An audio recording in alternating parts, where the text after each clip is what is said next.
E olha, hoje, quarta-feira, dia de Mulher em Pauta. O que a gente vai falar hoje? Olha só, maio é o mês em que celebramos as mães, mas, para além de momentos felizes, precisamos falar sobre o que acontece muitas vezes quando a maternidade dá lugar à tristeza e ao sentimento de incapacidade. Aí a gente entra na questão da depressão pós-parto. Muitas mulheres, logo após o parto, enfrentam um turbilhão de emoções que vai muito além do cansaço.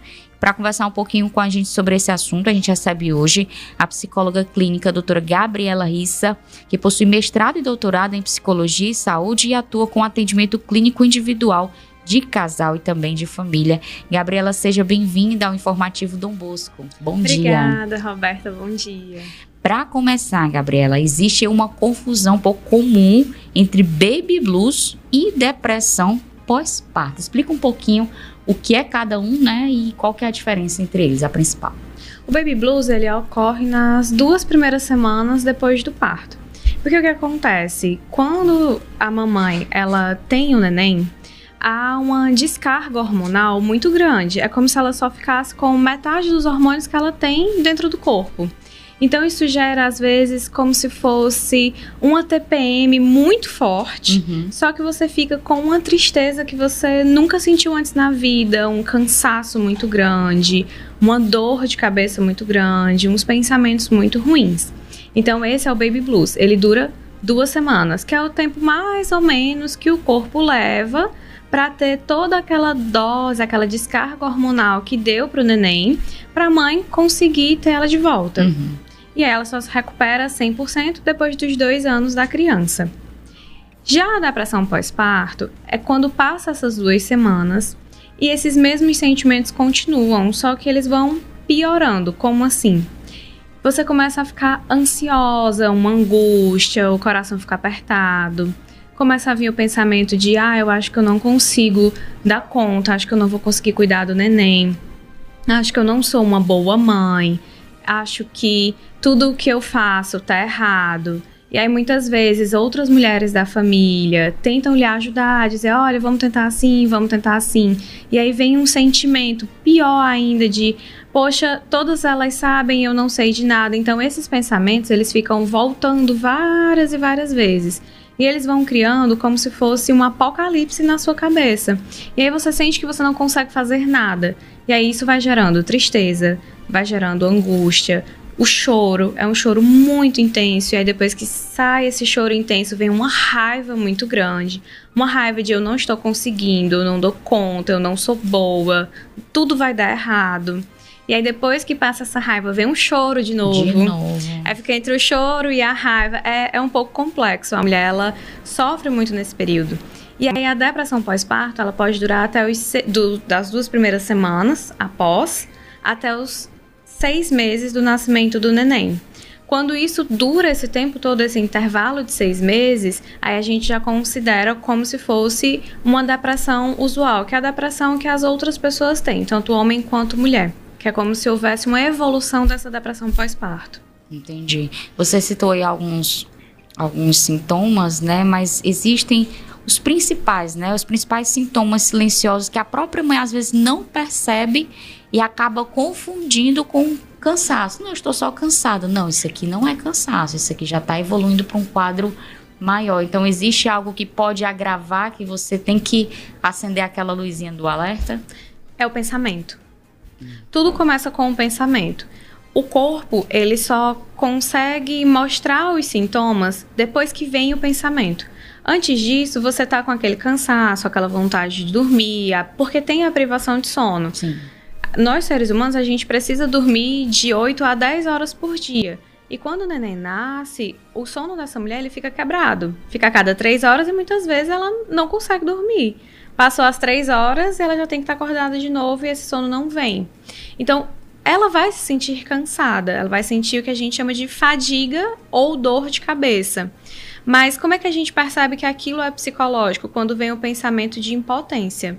É o famoso pensamento, não vou dar conta, não vou conseguir, não sou boa. Se vier esse pensamento, é porque você está entrando na depressão pós-parto depois das 2 semanas, ou se já vier esse pensamento nos 3 primeiros dias, já é o baby blues. E aí é quando a gente tem que tomar cuidado e procurar o profissional, tanto o psicólogo quanto o psiquiatra. Porque hoje a gente tem um protocolo que a mãe pode tomar de medicação que não vai fazer mal para o bebê, nem vai fazer mal para o leite materno.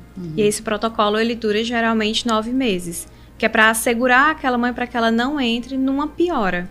Gabriela, existe algum... Isso porque eu já conversei, né, com várias mães, inclusive que passaram por isso, e algumas já relataram, inclusive, que quando estão nesse processo, né, ou de baby blues, ou então já evoluindo para uma depressão pós-parto, elas já me informaram que é algo tão forte que nem sequer, assim, a maternidade elas conseguem executar. Porque, tipo assim, não era isso o que eu queria, o que eu imaginava, aquele pensamento ruim mesmo, e você abdica até do cuidado com o próprio filho. Graças a Deus que existe uma rede de apoio, né? Quem tem esse privilégio de ter uma rede de apoio.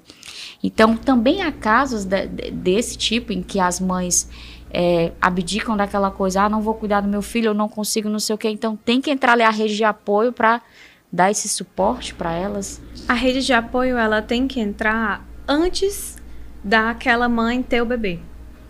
Porque se ela entrar só depois, principalmente para mulheres que já tiveram um processo de ansiedade, burnout ou depressão, elas têm mais chances de desenvolver o baby blues ou a depressão pós-parto. Porque é como se o cérebro registrasse aquela memória daquele sofrimento, e como é um sofrimento pós-parto bem parecido, ele registrou e aí ele vai ter todos os sentimentos que ela já tinha sentido naquele período que ela teve a depressão. Então, a rede de apoio, ela tem que estar alerta ali quando ela estiver no 7º mês de gravidez. Em que sentido? Vai surgir o pensamento de não dar conta, e aí se ela não pedir ajuda, não manifestar, porque a rede de apoio está toda voltada para quem? Pro neném? Pro neném. Não está voltado para a mãe. A gente esquece que existe aquela mãe. E foi um sofrimento muito grande parir. A gente romantiza muito isso, mas parir é uma descarga hormonal, física, mental, tudo ali. É tanto que quando o bebê nasce, a mãe faz assim. É, verdade. É como se ela tivesse feito um exercício muito grande, assim, correu 25 quilômetros e agora respirou.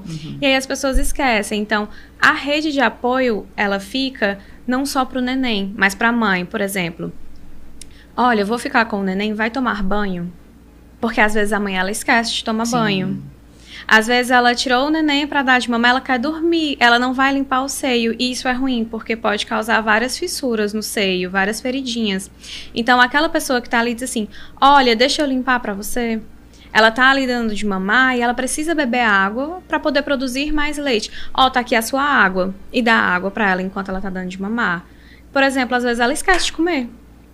Porque ela não dorme, ela não esquece que ela tem que comer. Não dá fome. E aí você leva um prato. Um prato mais leve, uma sopinha, uma canjinha, ó, tá aqui, coma. Ou seja, inúmeras formas da gente ajudar essa mãe, né?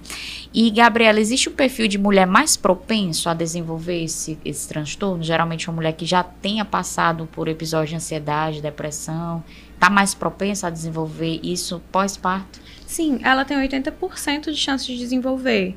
Então, é importante que quando ela estiver ali no 6º, 7º mês de gravidez, ela procure a ajuda psicológica, porque a ajuda psicológica ela vai dar essa sustentação que ela precisa. Ela vai trazer a segurança que os pensamentos que a deixam insegura trazem. Então, esse aporte psicológico vai fazer com que ela se sinta melhor, mais aliviada, porque ela vai ter com quem falar. Porque, às vezes, a mulher ela tem muita vergonha de falar que ela não tá bem. Porque ela se tornou mãe e a gente tem aquele pensamento, agora eu sou mãe, eu tenho que fazer tudo. Eu sou capaz de tudo pelo meu filho. E aí, quando ela percebe que ela não consegue, aquele sentimento de tristeza volta, o sentimento ansioso volta. E mães que passaram por alguma gravidez de risco, e aí elas ficam mais preocupadas, então quando elas têm o 2º neném, elas ficam com um pouco mais de medo, quando não tem essa ajuda psicológica. Ou então quando a própria gravidez é uma gravidez de risco, ou elas sabem que a criança pode passar por algum problema quando estiver no pós-parto. Então elas têm mais propensão a desenvolver a depressão pós-parto. Gabriela, a gente já está chegando aqui ao final da nossa entrevista, mas antes da gente encerrar, eu queria que você explicasse um pouquinho para os nossos ouvintes de que forma que a psicologia ela atua para poder devolver a mulher essa confiança, né? Que ela precisa ter nessa fase tão bonita, tão mágica. Eu digo isso porque realmente eu tô passando por isso. Então, assim, de que forma que a psicologia entra para ajudar essas mães? A gente vai ensinar essa mulher ela ter um gerenciamento melhor de tempo.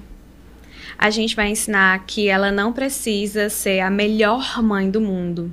Que ela pode ser a mãe 7,5, que ela não tá nem no 0, nem no 10. E que tá tudo bem, isso não tem problema. Ela tá dando o melhor dela. A gente vai fazer ela enxergar, a ter mais autoestima, a ter mais amor próprio, porque nessa fase ela se sente muito feia, às vezes se sente mal cuidada, não se sente bem, não se sente vista. Então a gente faz com que ela consiga falar todos os sentimentos ruins que ela tem sem emitir nenhum julgamento de valor para ela. Isso é o mais importante nesse momento, porque ela se sente olhada e julgada por todos que estão à volta dela.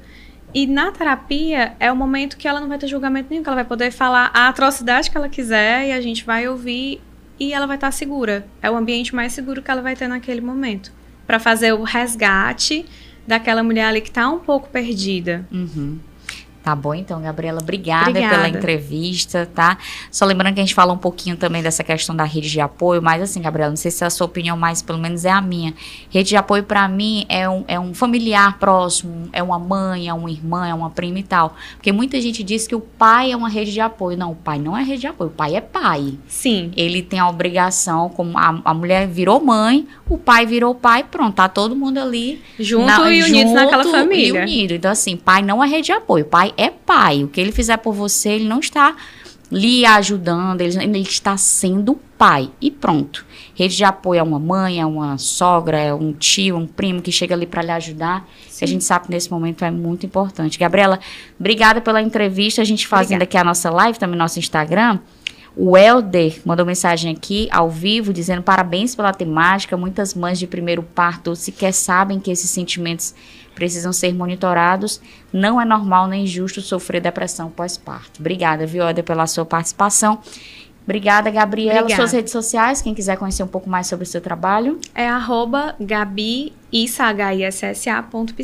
Pronto, e toda essa entrevista na íntegra você vai acompanhar no Instagram da FM Dom Bosco, no dbnews.oficial, tá bom? E também logo depois no Spotify. Obrigada, bom dia e bom trabalho.